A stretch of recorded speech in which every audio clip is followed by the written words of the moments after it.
Hello, welcome back to the Dark Story speedrunning tutorial for Sonic Adventure 2. Juice Polydot here, and today we're going to be going over Lost Colony. This is one of the easier Eggman stages in my opinion, but you can lose a lot of time by not going for the small time saves. Just wanted to mention quickly that I have a Discord, and I'm also going to be linking the Sonic Adventure 2 community Discord in the description below.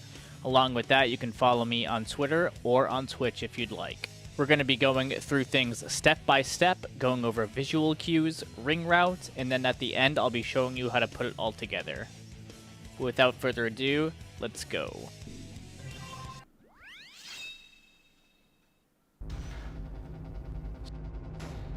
So right off the bat here, you want to shoot these two things as you're coming up here like this. What we do is we do a quick jump, we shoot them, and then we can start running through this door.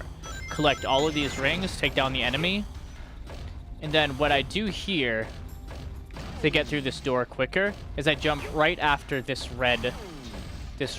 line of red squares on the floor. Jump, and then start going left. And then to get through this door, I jump a little bit after this gray line on the floor here, and then it opens up for us. So when we do this, we want to jump right over here and then land on the other side of these lasers. But be very careful in this room. You usually want to start targeting these dynamite packs as you're falling down. But if you missed one, make sure that you're actually aiming for it, because Eggman will actually do his punch on these laser beams for some reason. I don't really know why. But other than that, yeah, you just want to take him out like that. Right there is how you target them.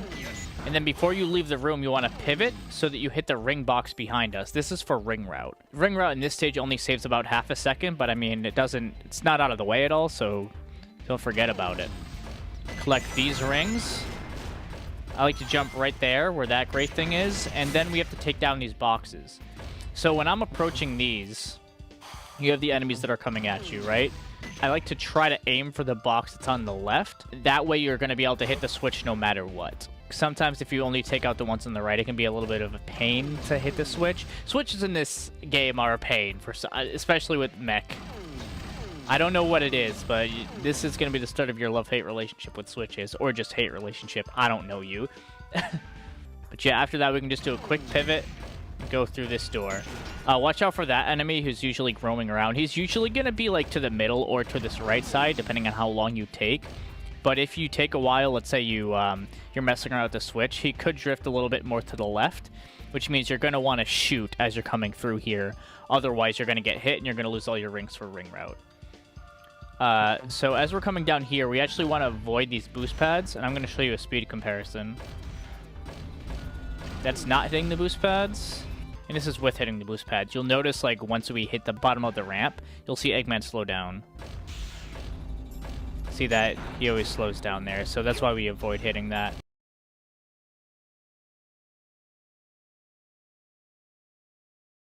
Also, one little time save that we can do, we keep our momentum if we do a jump right before that gray strip down there.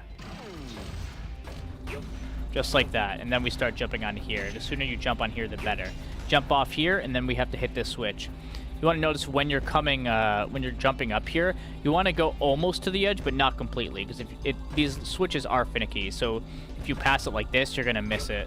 So you just want to do this, and then jump around like this, hit the checkpoint, hit this balloon box. You want to take this turn really tight, and then you want to shoot that enemy as you're jumping up here to get this this upgrade for the hover. If you're uncomfortable taking the really tight turn, like I just did, like we do here, if you're really uncomfortable doing this, then you could also do a quick little jump. Like you do something like this. And then jump up here, shoot the enemy, then pick this up. So now we're going to have to go over pause hovering.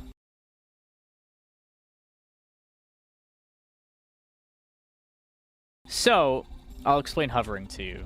So you know when you double tap A, you get a hover. If you notice, the quicker you hit A, the higher you'll go.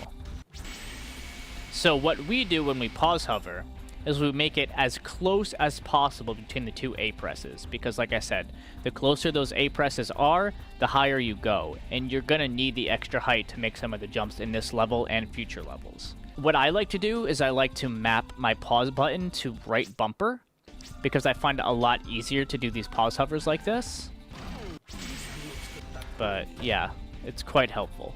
So we don't have to do one just yet, but I'll show you the first one. Oh, for this door, I like to jump right where this this gray strip is as well, just to get around it. We do one right here. I like to start it where the gray strip is. I'm just going to take down that enemy real quick. And it gets us to the perfect height. If you happen to miss it, then just jump on the chow box. Just jump on the chow box and then jump up there. There's no need to go around. I see some people do this, but that just wastes time. Even if you miss it, just take that. So here's the second big pause hover in this level. This one's a little more difficult in my opinion. I know what some runners do is as soon as they go on there, they do a back pivot and then they pivot forward. And then at the edge of the platform, they do the pause hover. But you could also just go onto the platform, wait a little bit, and then start running forward and do the pause hover. The longer you wait, the safer it is, but also the more time it wastes.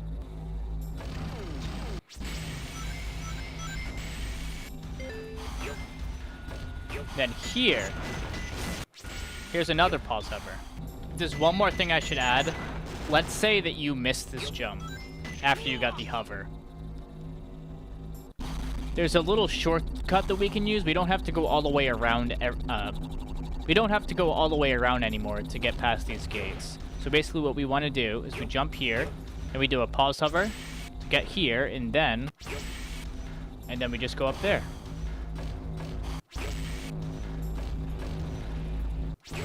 And you get to try again. And hopefully not fail.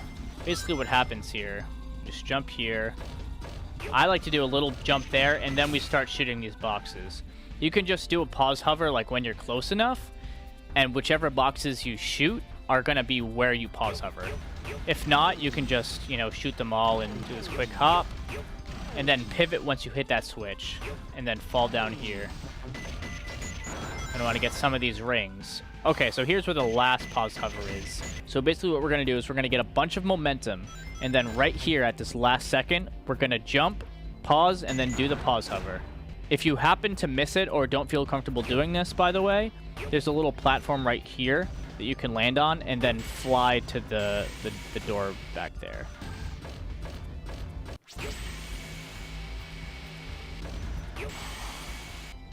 There we go. We want to jump when we hit that ring box. All we have to do is fall down here, do that quick jump around, hit the checkpoint, and then just hover there.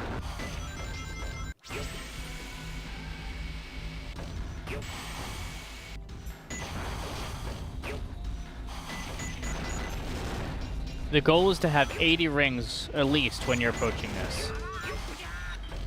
And when you do get it, you have to jump twice instead of jumping once when going through those doors.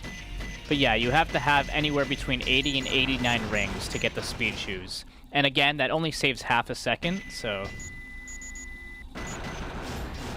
yeah, this is the P break. we do nothing here. These enemies cannot hurt us, but, you know, we literally do nothing this entire elevator ride and it wouldn't matter. And there's Big. So as we approach the platform coming up, what we want to do is we want to target both dynamite packs before we even get up there. That way the door's open for us. Like this.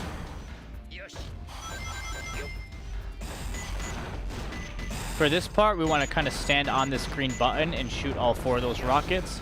As soon as it goes forward, you can just start running here, do a quick jump, right where that gray line on the floor is, and then from there you can just go to the goal ring.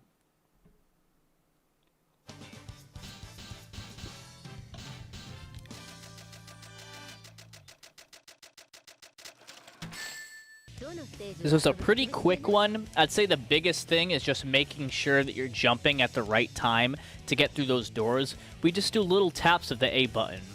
I made sure to have my input display here so that you could see these tight angles that we're turning at. Otherwise, you're going to lose all momentum going through the halls. But now I'll show you the whole run.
Lovely weather we're having.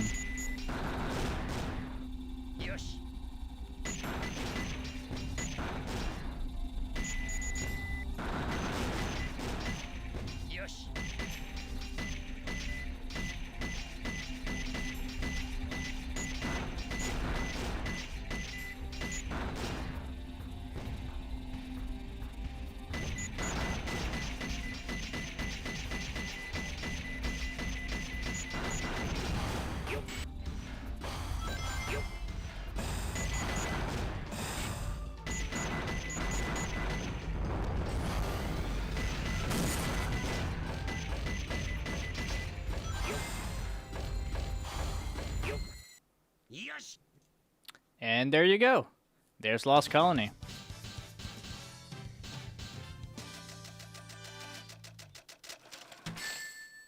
But yeah, that's going to do it, guys. Hope you enjoyed this Lost Colony tutorial. Like I said, feel free to join the Discords, follow on Twitter, on Twitch, and look forward to the next video on Sand Ocean. I know everyone's looking forward to that one. It's really tough. We're going to be going over all the cycles of Sand Ocean along with sand walking, so yeah, strap in. But I hope this took your Lost Colony time down from the 230s to 220s to the 210s. Catch you guys later. Sayonara.